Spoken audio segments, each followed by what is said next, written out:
Aujourd'hui, nous allons étudier la parole de Dieu intitulée « Nous sommes bénis ». En vivant dans le monde, nous faisons face à beaucoup de problèmes et d'épreuves.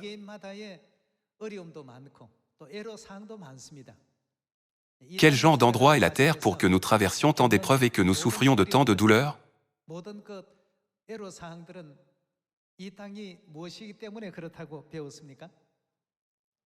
Nous avons appris de la Bible que la terre est la ville de refuge et la prison de nos âmes. En prison, nous ne pouvons pas faire ce que nous voulons. Ce n'est pas un tel endroit. Ici, nous devons nous repentir de tous les péchés que nous avons commis. Dans la ville de refuge, la prison de nos âmes, nous avons du temps pour faire preuve de retenue et pour nous remettre en question.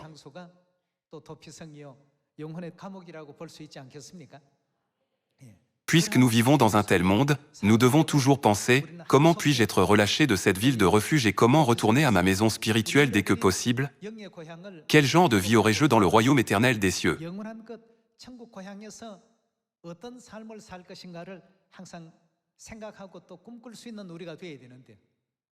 Mais certaines personnes ignorantes pensent « Comment puis-je profiter encore plus dans cette prison? Comment puis-je être traité mieux que les autres dans cette prison? »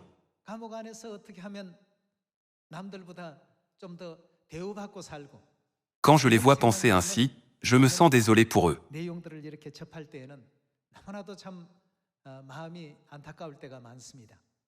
Aujourd'hui, rappelons-nous encore une fois pourquoi nous sommes le peuple béni. Bien que nous soyons tous dans des situations différentes, Dieu s'est déjà préparé à nous donner à tous la bénédiction. Notre avenir est tellement extraordinaire et radieux. Nous ne devons jamais oublier que notre avenir est vraiment, vraiment formidable.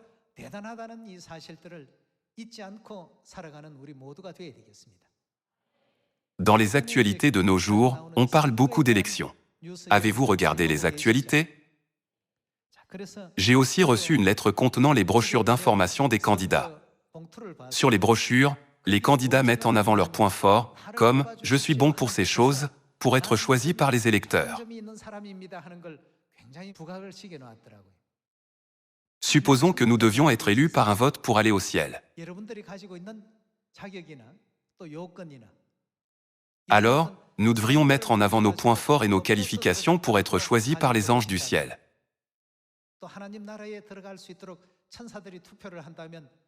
Les anges diraient « Prince numéro 1 est bon à ça » ou « Princesse numéro 2 a cet atout particulier ». Nous devrions alors lister nos points forts sur nos brochures. Si vous pensez devoir aller au ciel, comment pouvez-vous impressionner les anges, les électeurs? Avec quoi pourriez-vous les émouvoir? Avez-vous pensé à cela? Quel genre d'expérience personnelle voudriez-vous mettre sur votre CV?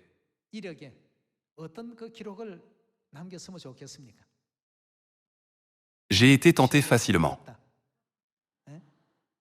J'ai souvent fait la tête lorsque je parlais aux frères et sœurs. J'ai été impulsif. Cela ne peut pas être vos points forts. Pour aller au royaume des cieux, quel genre de qualité devriez-vous avoir?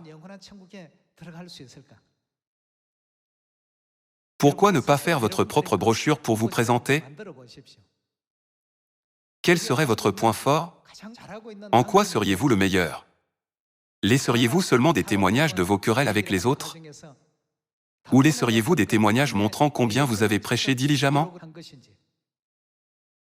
Dieu m'a accordé des opportunités de sauver beaucoup d'âmes.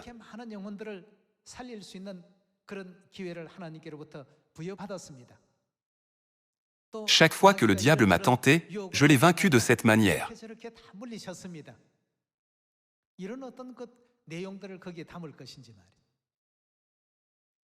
Comme les élections approchaient, j'ai feuilleté les informations des candidats. Ils disaient tous, « Je suis bon dans ce domaine. Choisissez-moi. » Mais que se passerait-il si nous devions être choisis par des électeurs pour aller au ciel? Pensez-vous que vous pourriez y arriver?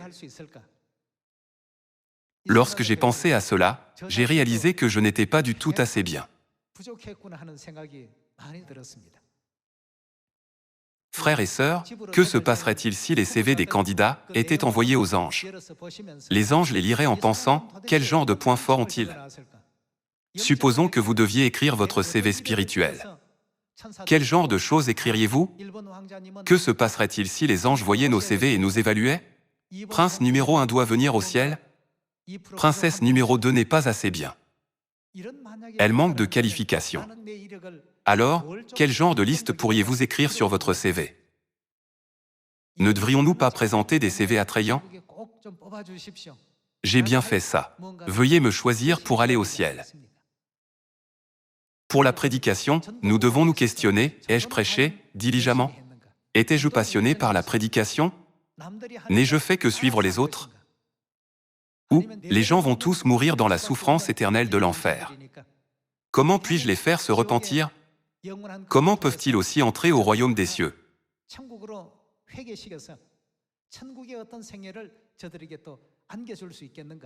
Ai-je prêché avec l'état d'esprit de père et mère?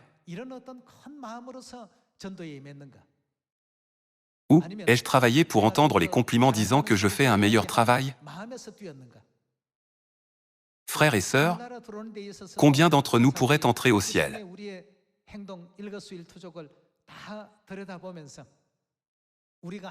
Si les anges regardaient chacune de nos actions et écoutaient chacune de nos paroles jour après jour, et qu'ils votaient pour ceux qui iront au ciel,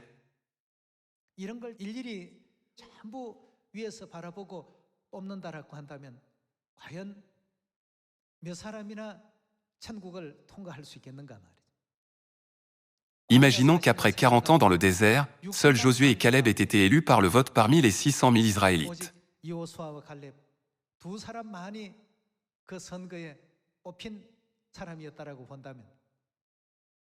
À présent, si nous devions être élus par une élection, combien d'entre nous pourraient être élus pour entrer au royaume des cieux, parmi les membres de Sion? Cependant, Dieu ne nous fait pas passer par les élections pour entrer au ciel.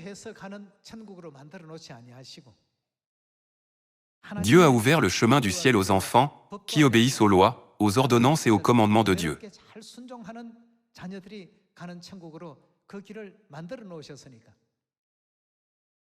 Quelle bénédiction! Les anges de ciel nous regardent. Ils voient comment nous vivons, ce que nous pensons et ce que nous espérons. Ils vérifient si nous marchons vers le royaume des cieux diligemment avec foi, ou si nous considérons la religion simplement comme un style de vie à afficher.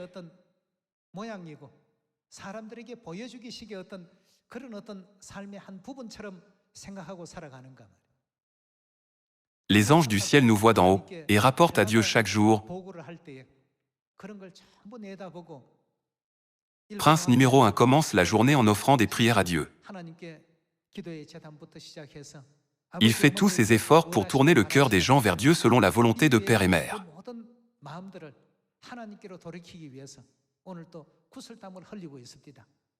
L'évangile est le but de sa vie.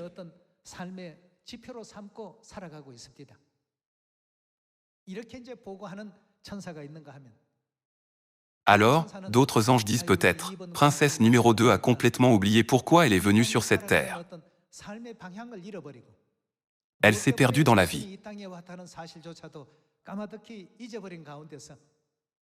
Elle pense tout le temps aux choses terrestres plutôt qu'aux choses célestes.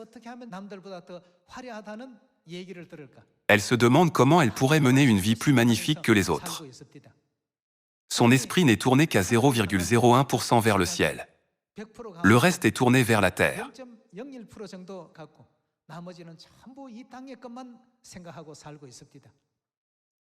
Père et mère, c'est tellement navrant de la voir.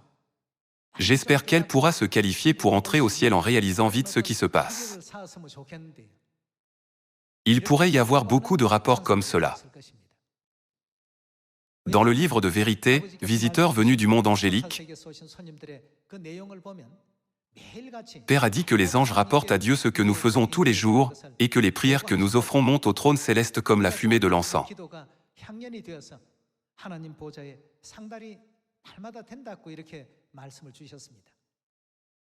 Frères et sœurs, pourquoi sommes-nous sur cette terre? Nous avons commis le péché au ciel et nous avons été chassés sur cette terre, n'est-ce pas?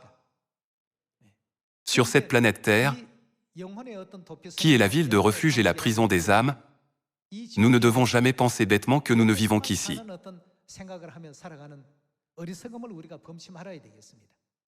Si les anges votaient pour ceux qui iront au ciel, pourrais-je recevoir suffisamment de voix pour y aller? Les élections m'ont fait beaucoup réfléchir. Certains diront peut-être, pourquoi parlez-vous autant des élections alors que c'est sans rapport avec le titre du sermon? Si le ciel était un endroit où nous ne pouvions aller que par le vote, ce serait effrayant pour nous tous.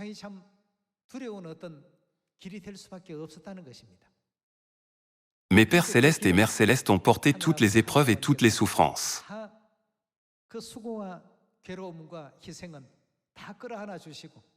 Père et Mère nous ont ouvert un large chemin en faisant tant de sacrifices. Grâce à cela, nous pouvons espérer aller au ciel, n'est-ce pas?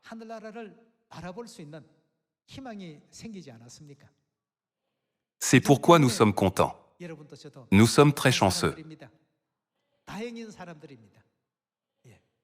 Si Dieu n'avait pas ouvert le chemin, qui de nous pourrait espérer le ciel?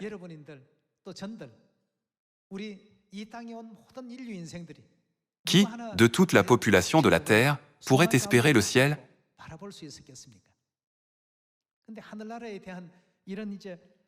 Avez-vous vu dans la Bible qu'il y aura des candidats dans les derniers jours qui diront « J'ai fait cela, donc laisse-moi entrer au ciel »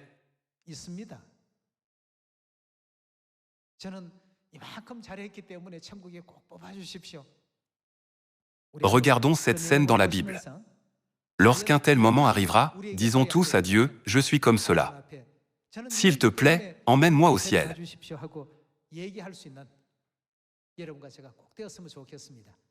Regardons Matthieu chapitre 7, verset 21.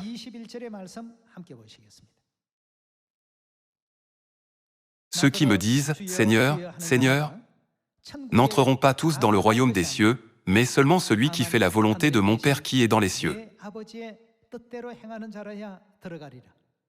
Plusieurs me diront en ce jour-là, « Seigneur, Seigneur, n'avons-nous pas prophétisé par ton nom? N'avons-nous pas chassé des démons par ton nom? Et n'avons-nous pas fait beaucoup de miracles par ton nom? »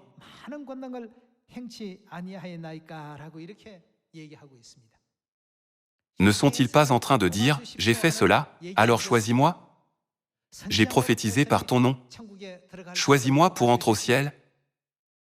J'ai chassé des démons par le nom du Seigneur. Regarde ce que j'ai fait. Choisis-moi. J'ai fait beaucoup de miracles par le nom du Seigneur. Choisis-moi. » Mais que leur a répondu Jésus? Verset 23. Alors je leur dirai ouvertement, « Je ne vous ai jamais connus, retirez-vous de moi, vous qui faites quoi? Vous qui commettez l'iniquité. »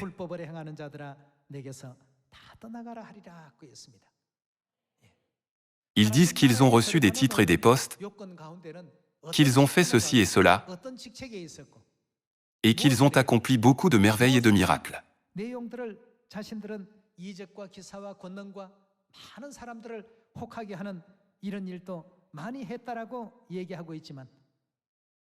Mais Jésus a dit, « Alors je leur dirai ouvertement, je ne vous ai jamais connus, retirez-vous de moi, vous qui commettez l'iniquité. » C'est pour cela que Dieu est venu sur cette terre pour nous enseigner la loi du ciel, n'est-ce pas? Il n'y a pas de condition spéciale pour entrer au ciel. Dieu veut emmener dans son royaume ceux qui suivent la loi du ciel. Ils disent, « Nous avons prophétisé par ton nom. Nous avons chassé des démons par ton nom. Nous avons accompli beaucoup de miracles. » Mais Dieu a dit qu'il ne les a jamais connus.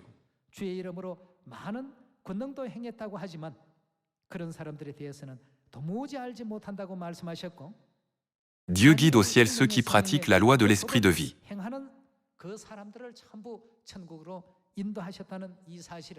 En lisant Matthieu chapitre 7, nous pouvons confirmer que nous sommes vraiment des gens heureux. Dieu a dit, « Seuls ceux qui ont appris de Dieu peuvent venir à moi ». Il est écrit dans Michée chapitre 4, « Dieu nous enseignera ses voies dans les derniers jours. Nous ferons comme ce qu'il nous a enseigné. » Alors, examinons-nous. Demeurons-nous ou pas dans le chemin de la vérité de la nouvelle alliance donnée par Dieu? Si nous étions élus par le vote pour aller au ciel, notre futur serait incertain.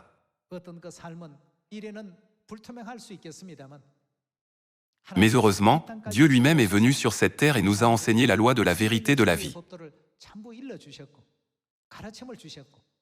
Dieu nous a permis de voir de nos yeux, d'entendre de nos oreilles et de comprendre de notre cœur. Un tel chemin a été ouvert en grand par Père Céleste et Mère Céleste. Et qu'est-il écrit dans Apocalypse chapitre 22? Ils disent « Viens à tous ceux qui veulent entrer au ciel ». Ainsi, si nous allons à Père et Mère, et que nous avons foi en Père et Mère jusqu'à la fin, et que nous gardons toutes leurs paroles, nous irons au ciel. C'est le chemin vers le ciel, le chemin de la vie éternelle, et le chemin vers le sacerdoce royal du ciel éternel.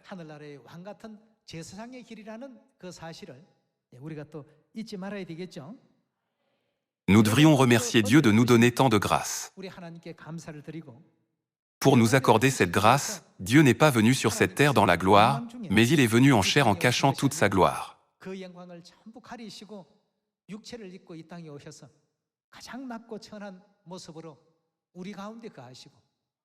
Il a demeuré avec nous dans l'humble et modeste apparence. Parfois, Dieu s'humilie plus que nous. Dieu s'est même abaissé au-dessous de nous pour nous faire voir, écouter et réaliser afin que nous puissions être bénis. C'est pourquoi, heureux sont vos yeux parce qu'ils voient, et vos oreilles parce qu'elles entendent. Regardons Luc chapitre 22, verset 7. Le jour des pains sans levain, où l'on devait immoler la Pâque, arriva, et Jésus envoya Pierre et Jean, en disant « Allez nous préparer la Pâque, afin que nous la mangions. » Ils lui dirent « Où veux-tu que nous la préparions ?» Il leur répondit « Voici, quand vous serez entrés dans la ville, vous rencontrerez un homme portant une cruche d'eau, suivez-le dans la maison où il entrera, et vous direz au maître de la maison. Le maître te dit « Où est le lieu où je mangerai la Pâque avec mes disciples ?» Et il vous montrera une grande chambre haute, meublée, c'est là que vous préparerez la Pâque. Ils partirent et trouvèrent les choses comme il le leur avait dit, et ils préparèrent la Pâque. La Bible dit clairement ce qu'a fait Jésus. Jésus a gardé la loi de la nouvelle alliance. Il a fait préparer la loi de Dieu saint à Pierre et Jean. Regardons cette loi de la nouvelle alliance dans le verset 19. Ensuite il prit du pain et, après avoir rendu grâce, il le rompit et le leur donna, en disant « Ceci est mon corps, qui est donné pour vous, faites ceci en mémoire de moi. » Il prit de même la coupe, après le souper, et la leur donna, en disant « Cette coupe est la nouvelle alliance en mon sang, qui est répandue pour vous. » Ici, Jésus dit « Faites ceci ». De nombreuses personnes qui prétendent croire en Dieu célèbrent-elles la Pâque? Non, elles ne la célèbrent pas. Alors, que commettent-elles, selon Matthieu chapitre 7, verset 21? Elles commettent l'iniquité.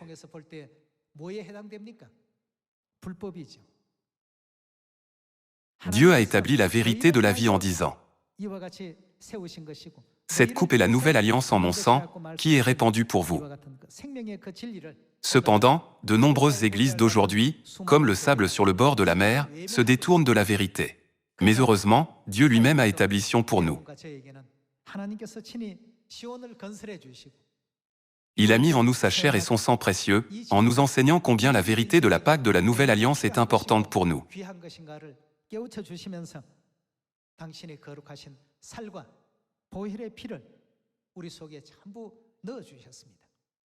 C'est un signe pour que nous entrions au royaume des cieux. En d'autres termes, nous avons reçu un passe-partout qui nous permet de passer les nombreux postes de contrôle de la route du ciel. Lorsqu'un premier ange dit « Montrez-moi votre carte d'identité », nous pouvons la lui montrer. Puis, l'ange nous dira « Vous êtes le prince et la princesse du ciel, parce que vous avez la chair et le sang saint de père et mère. Vous êtes dignes d'entrer au ciel. Veuillez venir. » Nous avons beaucoup de lacunes, nous avons encore beaucoup de manières grossières, et nous sommes faibles. Cependant, par la chair et le sang saint de notre Dieu, nous pouvons passer les postes de contrôle, bien qu'ils soient des obstacles sur le chemin des autres. Puisque Dieu nous a donné cette grâce particulière, nous sommes vraiment le peuple béni, n'est-ce pas?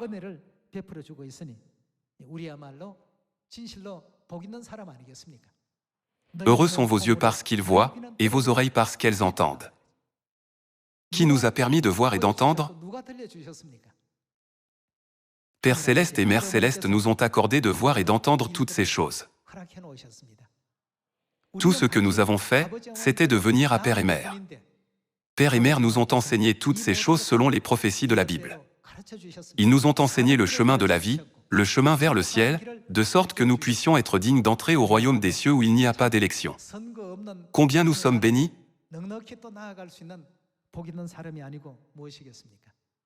Regardons Jérémie chapitre 31, verset 31. Chapitre 31, verset 31. Il est écrit « Voici, les jours viennent, dit l'Éternel, où je ferai avec la maison d'Israël et la maison de Juda une alliance nouvelle. Non comme l'alliance que je traitais avec leur père, le jour où je les saisis par la main pour les faire sortir du pays d'Égypte, alliance qu'ils ont violée, quoique je sois leur maître, dit l'Éternel. Mais voici l'alliance que je ferai avec la maison d'Israël, après ces jours-là, dit l'Éternel, je mettrai ma loi au-dedans d'eux, je l'écrirai dans leur cœur, et je serai leur Dieu, et ils seront mon peuple. »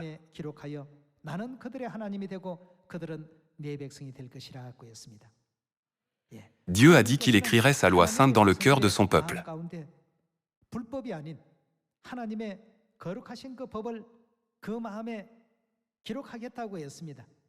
Et je serai leur Dieu, et ils seront mon peuple. Regardons le verset 34. Celui-ci n'enseignera plus son prochain, ni celui-là son frère, en disant « Connaissez l'Éternel, car tous me connaîtront, depuis le plus petit jusqu'au plus grand, dit l'Éternel. Car je pardonnerai leur iniquité, et je ne me souviendrai plus de leurs péchés. » Nous avons tant de péchés. En proclamant la loi de la Nouvelle Alliance, Dieu a pardonné tous nos péchés et ne s'en souvient plus, pour que nous puissions aller au royaume des cieux, n'est-ce pas? Notre vie sur cette terre est transitoire et temporaire. 10 ans, 20 ans, 30 ans passent si vite. C'est pourquoi, pour entrer au royaume des cieux, nous ne devons pas manquer bêtement de réaliser combien nous sommes bénis, en pensant que les choses visibles de cette terre sont tout, et en oubliant les choses du ciel.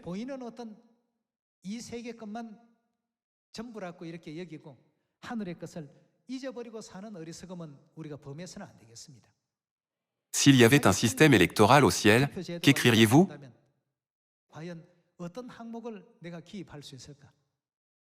Combien ai-je prêché diligemment? Combien ai-je étudié la parole de Dieu? Combien ai-je prié sincèrement?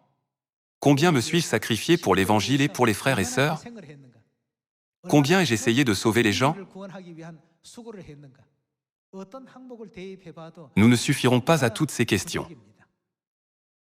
Ainsi, lorsque j'ai vu les élections, j'ai pensé, comment dois-je vivre dès à présent? Quelle est la manière de servir Dieu plus diligemment et avec plus d'enthousiasme? En même temps, j'ai pensé, j'ai besoin de renouveler ma vie spirituelle pour vivre de la manière que veulent Père et Mère. Dieu ouvrira les portes du ciel à ceux qui ont sa chair sainte et son sang précieux, et rien d'autre, pour qu'ils entrent au ciel. Dans Hébreux chapitre 3 et 4, il est écrit que les portes du ciel seront ouvertes à ceux qui obéissent, n'est-ce pas? Les gens du monde ne connaissent pas le chemin du ciel, donc ils ne pourront pas avoir l'opportunité d'y aller. Cependant, Dieu nous a ouvert le chemin pour aller à ce royaume glorieux. Nous devons graver la loi de Dieu profondément dans nos cœurs, et nous devons prêcher diligemment l'Évangile, la vérité de la vie, dans la Samarie et jusqu'aux extrémités de la terre. Regardons 1 Thessaloniciens chapitre 2, verset 3. Car notre prédication ne repose ni sur l'erreur, ni sur des motifs impurs, ni sur la fraude.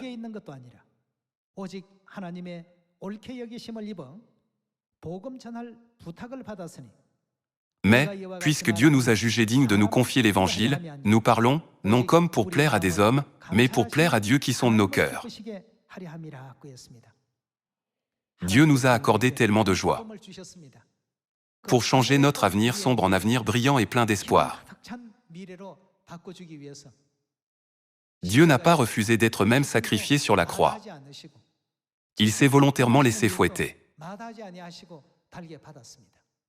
Puisque Dieu s'est sacrifié lui-même pour nous donner la joie, nous devons également donner à Père et Mère la gloire et la joie, n'est-ce pas?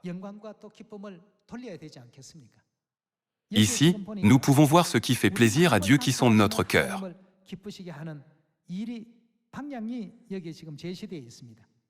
Dieu nous a jugés dignes, de quoi? De nous confier l'Évangile?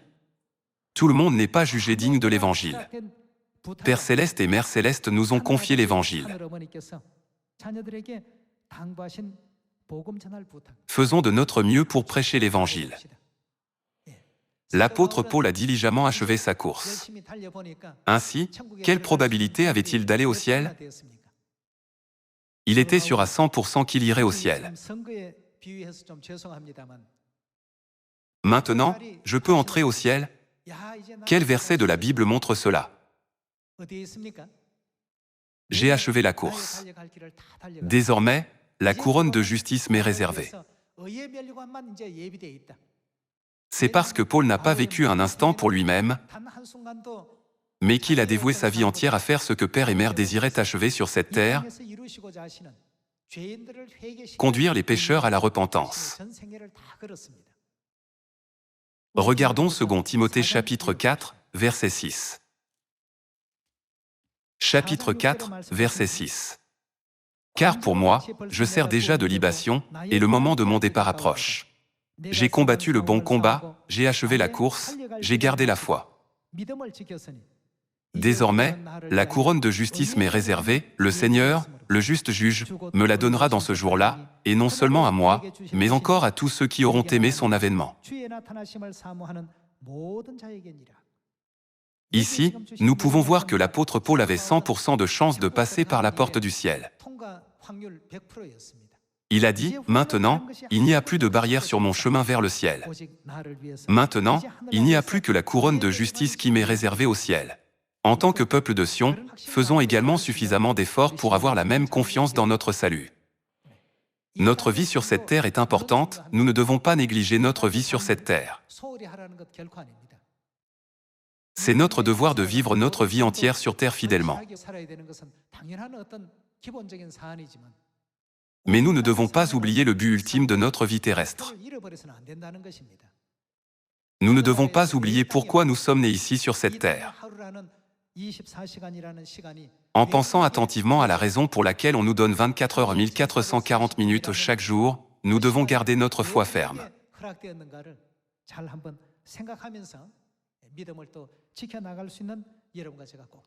Alors nous serons tous en mesure de dire avec confiance au dernier jour, il y a en réserve pour moi la couronne de justice, comme l'a dit Paul. Frères et sœurs, nous avons ce grand devoir. Notre devoir n'est pas un devoir terrestre. Beaucoup de gens sur cette terre s'accrochent à une position qui ne dure que 4 ans dans un bureau. Ils investissent beaucoup d'argent dans les élections. Cela coûte tellement cher de faire campagne pour les élections, n'est-ce pas? Ils y investissent toute leur vie, leur argent, leur temps, leur passion et tout le reste. Nous nous investissons dans le royaume éternel des cieux où nous allons. Ceux qui n'arrivent pas à croire qu'ils vont au ciel trouvent qu'il est difficile d'agir et considèrent qu'il est difficile de prêcher, ils ne trouvent pas de joie sur le trajet du ciel et veulent que les autres fassent tout pour eux. Ils commettent très souvent de tels actes déraisonnables. Frères et sœurs, Dieu nous a donné des circonstances très favorables. Dieu dit, « Puisque vous êtes fidèles en peu de choses, je vous confierai beaucoup. » Où Dieu nous décerne-t-il cette immense bénédiction? Dieu nous accorde toutes ces bénédictions, à nous qui gardons les commandements de Dieu à Sion, n'est-ce pas? Remercions et glorifions Dieu Elohim, notre Père et notre Mère. Dieu n'a épargné aucun sacrifice ni aucun effort pour nous donner la joie. Nous devons également faire tous nos efforts pour donner la joie et la gloire à Père et Mère. Je vous demande sincèrement de nouveau de ne pas négliger même les moindres efforts pour produire de brillants et gracieux résultats de l'Évangile. J'espère que vous recevrez beaucoup de grâce par ce sermon. Merci beaucoup.